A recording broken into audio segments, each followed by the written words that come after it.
இன்றைக்கு திராவிட முன்னேற்ற கழகம் என்று சொன்னால் அது ஒரு கார்ப்பரேட் கம்பெனி, அது கட்சி அல்ல. கட்சியா அது? கட்சி என்றால் அதிமுக தான் கட்சி. இங்கே மேடையில் வீட்டிருக்கின்றார்கள், என் முன் அமர்ந்திருக்கின்றீர்கள். இதில் யார் உழைத்தாலும், யார் கட்சிக்கு விசுவாசமா இருந்தாலும், சிறப்பாக கட்சி பணி ஆற்றினால், மக்களிடத்தில் செல்வாக்கப்பட்டால், யாராக இருந்தாலும் அங்கே இருந்து இங்கே வந்து அமரலாம். திமுக முடியுமா?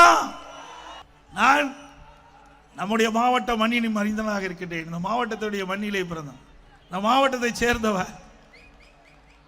உங்களால் எனக்கு ஒரு வாய்ப்பு கிடைக்கப்பட்டது, முதலமைச்சர் என்ற ஒரு வாய்ப்பு கிடைக்கப்பட்டது.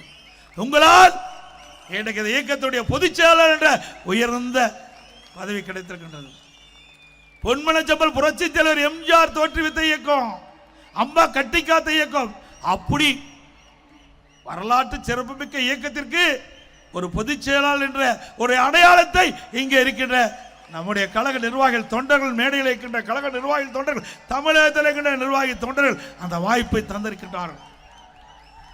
இது திமுக முடியுமா?